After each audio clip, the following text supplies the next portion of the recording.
Welcome back, Giants fans. I've been making Giants commentaries since 2018, that season. This is the first time the Giants have been over 500 since I've been doing Giants commentaries. And it's crazy that that's a real thing, but it's true. This is the first time the Giants have been over 500 since 2016. And it's just crazy to think about.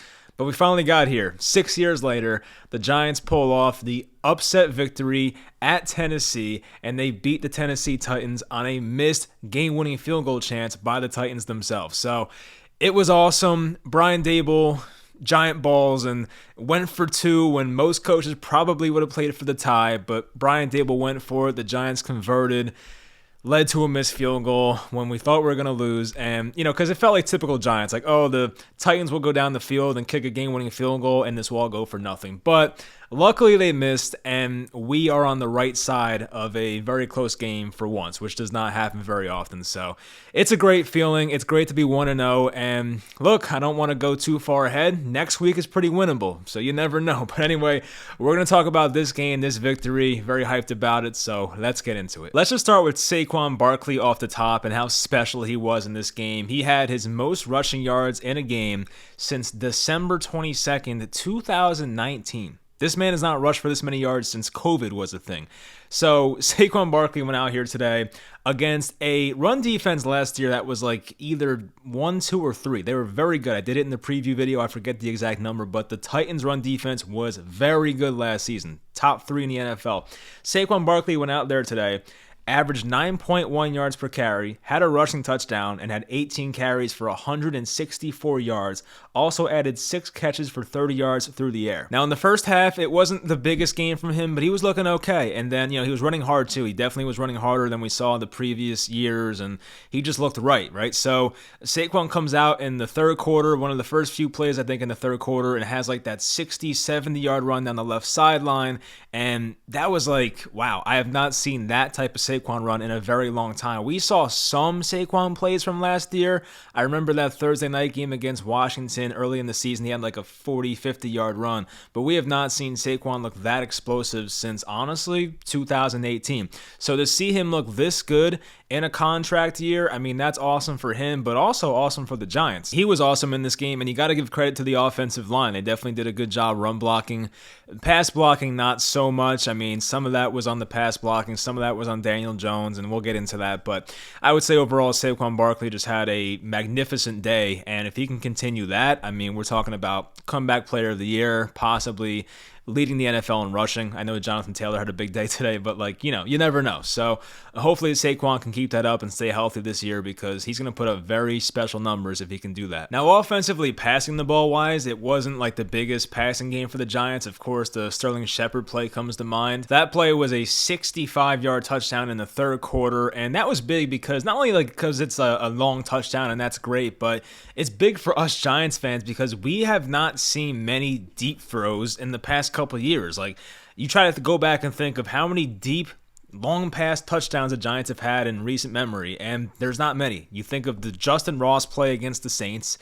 Darius Slayton's had a couple, but there's not many. And for the Giants to go deep and have a big play with Sterling Shepard, who we have not seen really have that many deep ball shots as a Giant in recent years, and to have him go for 65 yards and I think tie the game at that point, I mean, that was awesome. So hopefully they keep pushing the ball downfield, and they weren't that aggressive pushing the ball downfield because the running game was working so well, but it was still better than what we saw with Jason Garrett's offense. As a team, the Giants had 156 passing yards. Daniel Jones had 188 passing yards. I don't know how that correlates. How does Daniel Jones have 188 and the Giants have 156? I feel stupid for not knowing that, but someone correct me in the comments anyway.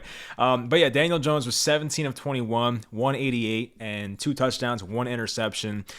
The interception was bad. It was really bad. And we saw Brian Daboll kind of get in his face after, not screaming at him, but being like, bro, you can't do that. So he tried throwing a back shoulder to Saquon. He got the one-on-one matchup, but when you're throwing a back shoulder pass, you would ideally like to have the guy in man coverage. And they technically were in man coverage, but Amani Hooker, who was guarding Saquon, was 10 yards off him. So he was able to stare down Daniel Jones the entire time. And here's Saquon Barkley running away from the ball and having to come back from it. It was just an awful decision, awful awful throw, especially in the red zone and where they were at that point in the game. So yeah, we do see that from Daniel Jones time to time. He just sometimes just doesn't get it mentally. I don't know why, but if he can limit those plays, that would be great. But in Daniel Jones's defense, there were some offensive line really bad moments today, and also there was a drop by Richie James where it wasn't the best ball, but it was definitely catchable, where Richie James had to slide and catch that ball on third down. It was early in the fourth quarter when they were down 7.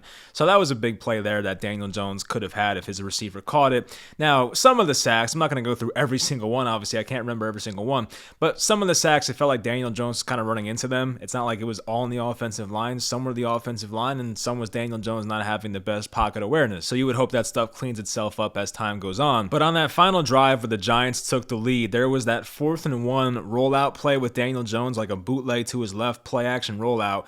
And he sold it so well. Like, I have never seen Daniel Jones do this in 3 years of watching him. He did like this fake handoff, kept the ball like in between, like, tight to his chest, and acted like Saquon Barkley got the ball. It was kind of like Aaron Rodgers. We see Aaron Rodgers have these sick play action plays where like he acts like he handed the ball off but actually still has the ball, and Daniel Jones was able to do that, and Daniel Jones beat the guy to the edge and got the first down on 4th and 1. And of course there was the Chris Myarick touchdown to get down by 1 to make it 19-20 Tennessee at that point. And at that point in the game, we're like, all right, the Giants are down by a point, extra point pending. We're going to possibly go to overtime here. And then Brian Daboll said, no, we're going to go for the win here. And I was a bit nervous. I think analytically, it makes sense. There is an argument to go for 2 in situations like that. But I just figured with the Giants' luck, it was not going to work. But then they had that play straight out of the Kansas City Chiefs playbook, probably implemented by Mike Kafka, where they had one of their, playmakers. It was Saquon Barkley. For the Chiefs, it's often Travis Kelce. I saw Clyde Edwards-Helaire have a touchdown today doing this, where they will put one of their guys in motions. The quarterback will just do a little shovel pass, and Saquon caught it. He dove in, got the 2-point conversion. So that was an awesome goal line play right there by the Giants, like formation-wise, scheme-wise, and play-calling-wise. And at that point, the Giants went up 21-20, and it was like, holy crap, the Giants have a very late fourth quarter lead over the Tennessee Titans. They were 5.5-point underdogs. It's week 1. Let's go. But we all probably figured the Titans were going to go down the field and get in field goal range or even score a touchdown or just make it a very manageable field goal, and that was going to be it. So the last Titans drive happens, and the Giants unfortunately had a couple of defensive holding calls that really put them in a hole. One of them was Austin Colitro, I forget who it was against, and then Darnay Holmes had one against Kyle Phillips. So the Titans, due to the Giants not being disciplined defensively, kept getting first down after first down. Then they were around midfield, and Kyle Phillips, speaking of him, he caught a very nice pass down the left sideline from Tannehill. It was well placed against Darnay Holmes.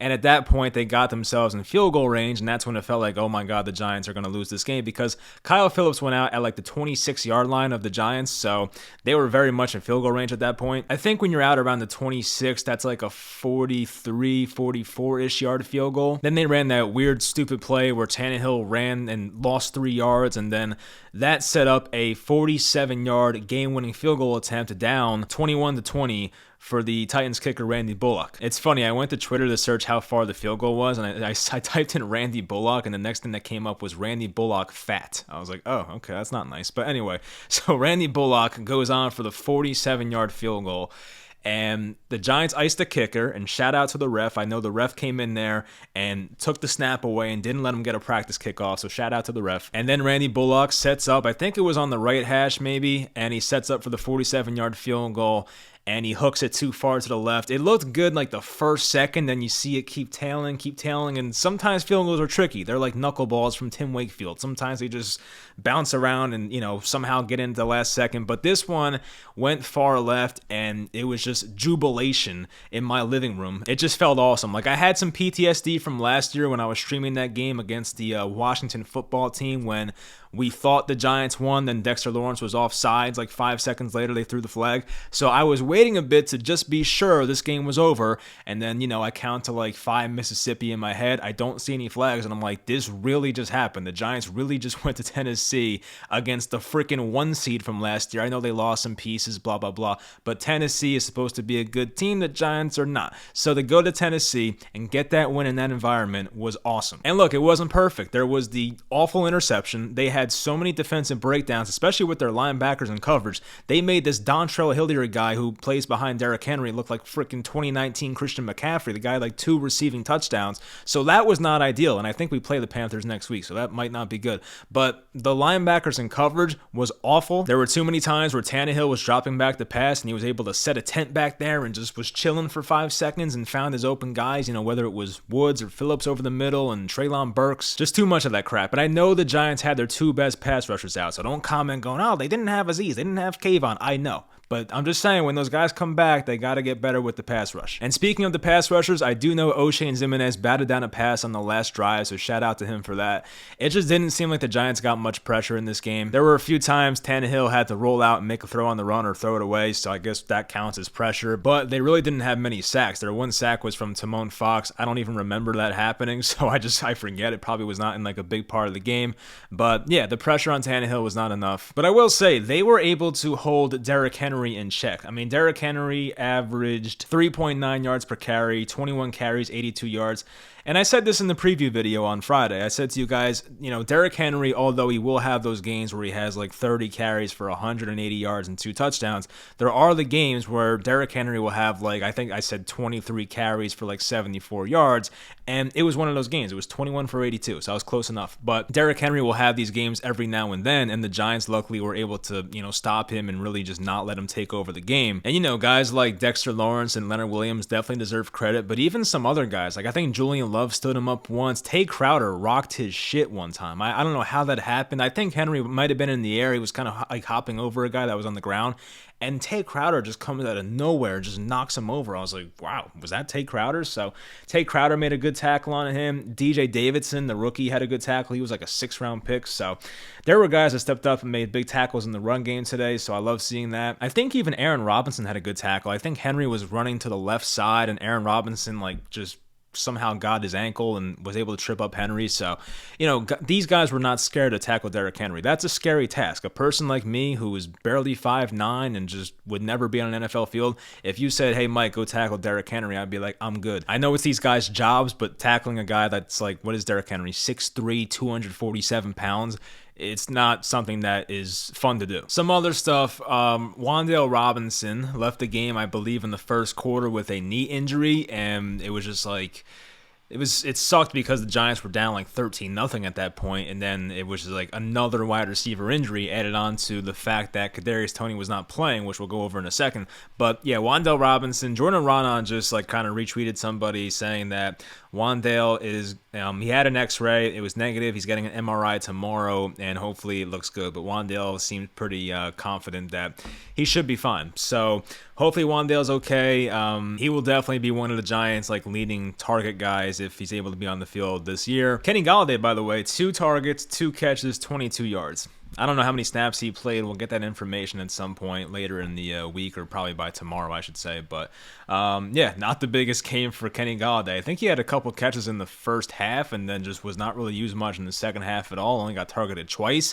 He did have a 100% catch percentage. We'll give Kenny that. Now, for the Kadarius Toney thing, it's very odd. Kadarius Toney did not play much at all, and I don't think he received his first touch until the 4th quarter. He got his first touch on the end-around play with 14 minutes left in the 4th quarter. So I don't know what the deal is with Kadarius Toney. I don't know if it's the coaching staff that was not happy with him of how the preseason and training camp went, if they can't trust him because he has not been on the field due to injuries a lot, or if it's like an attitude problem. I have no idea.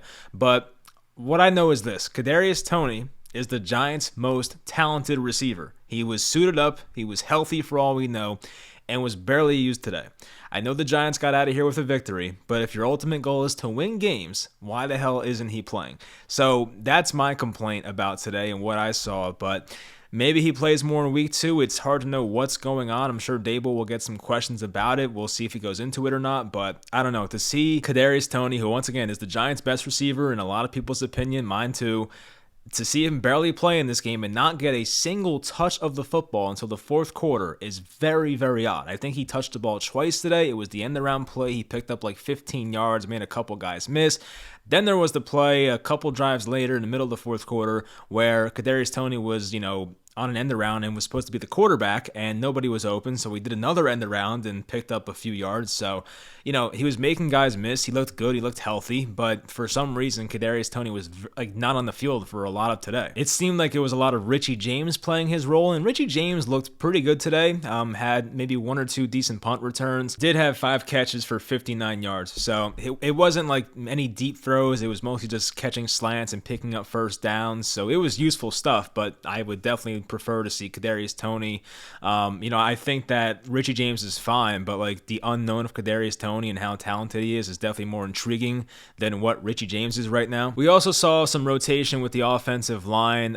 We did see that Ben Bredeson got the first crack at left guard, and then Joshua Ezeudu came in some point in the first quarter, I believe. It was pretty early. I forget if he went back in or not. I did not look at that very closely, but I remember seeing that Ezeudu replaced Ben Bredeson early on in the first quarter. I just feel like that left guard spot for the Giants might be a wasteland the entire year. I mean, hopefully somebody takes that job and runs away with it. But with Shane Lemieux being out and Ben Bredeson being who he is and Joshua Ezeudu being a third-round rookie, it's almost like I don't know what to expect from that position, but I guess we'll find out what happens. There's not much else to go over, I feel like. I mean, I'll definitely have my video with the entertainer at some point. I'm going to aim for Tuesday night with that. We'll definitely tweet out what we're going to do, but hopefully that happens this week. And the Giants do get the Panthers next week as the Giants home opener.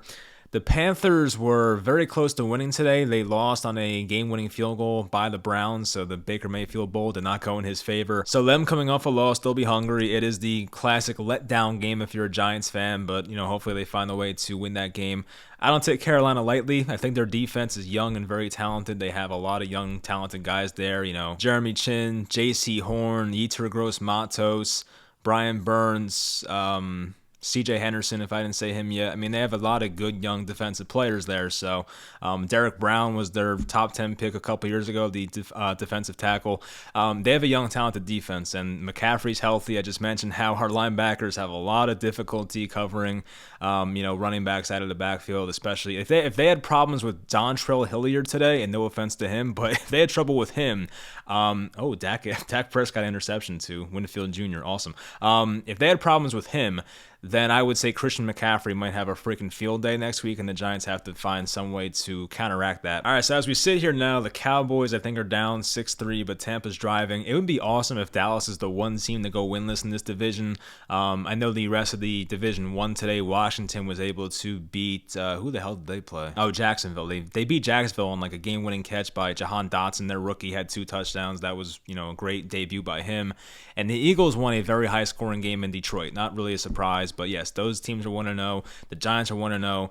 Dallas here is looking like they might go down by a couple possessions. I just saw Julio Jones run an end around. That man looks fresh. Like, I know Julio's like 33 now, but he looks good. So maybe that'll be a problem there for beating Tampa this year. Anyway, so yeah, for the Giants, they have a winnable matchup next week. I mean, obviously tomorrow is Victory Monday. We're going to enjoy that very much for the next few days. And once again, it's just crazy being over 500 for the first time in 6 years. The last time the Giants were over 500, I mean, what was going on in the world? Like, it was 2016. Rashad Jennings was the starting running back. Victor Cruz was a Giant. Like, it was a very weird time. Ben McAdoo was a rookie head coach. It's been a very long time since that's happened. Now, look, I don't want to be like a pessimistic person, but we do know in most matchups this year, the Giants will be outclassed talent-wise. But what I did see today is that this coaching staff will hopefully keep them in games. The offense now looks competent enough. The defense, once Azeez and Kayvon come back, will be better. And they were able to hold this Titans team to 20 points, which is not too shabby, especially for the lack of defensive talent on this team. I mean, outside of Adoree Jackson, Leonard Williams, Dexter Lawrence, Xavier McKinney, there's not many noticeably good names on this defense, so I think Don Martindale did a really good job today, especially for the hand he was dealt. If Don Martindale had one of his Baltimore defenses that was more talented, maybe they hold the Titans to 13 points or 10 points, but with this Giants talent on defense, which is not much, we know their linebacker position is very thin. Their cornerback position outside of Adoree is very thin. I thought they did a very good job. So hopefully that stays, and hopefully they have a duplicate performance against the Panthers. We'll see. So that's going to do it. Hopefully you guys enjoyed. Giants-related videos coming up here. So as I mentioned, the entertainer video, hopefully on Tuesday night, we'll have our discussion about the Giants. Monday or either Wednesday or Monday. I'm going to try and do, I think Wednesday I'm going to do like a film review type video, but not actually the film. Like I'm just going to react to the highlights. Like I don't have time anymore to go back and watch every single play from like the coach's film, all 22 version. I mean, I used to make those videos a lot. A lot of people liked them, so it sucks, but that was when I was in college, and now I have to work full time, so it's like I just don't have the time to do it, so I'm sorry. But, I'll go back and watch the NFL highlights. We'll react to them and see some of the main plays and see what takeaways I had. But that should be fun, so hopefully you guys stay tuned for that. I'll probably do that on Wednesday. And usually on Friday, I try to go for the game previews. So with the Giants playing on Sunday, I'll try to have the game preview for week 2 versus the Panthers out by Friday. That's how it's going to go most weeks. So, if anything changes, I'll let you guys know. But that's pretty much going to be the routine around here until the Giants season's over. So hopefully we'll, worry about that in February when the Super Bowl's over. We'll see. So yes, that will do it. Leave in the comments how you feel about today. Should be a lot of positivity. I hope you guys enjoyed the video, and I will talk to you guys next time.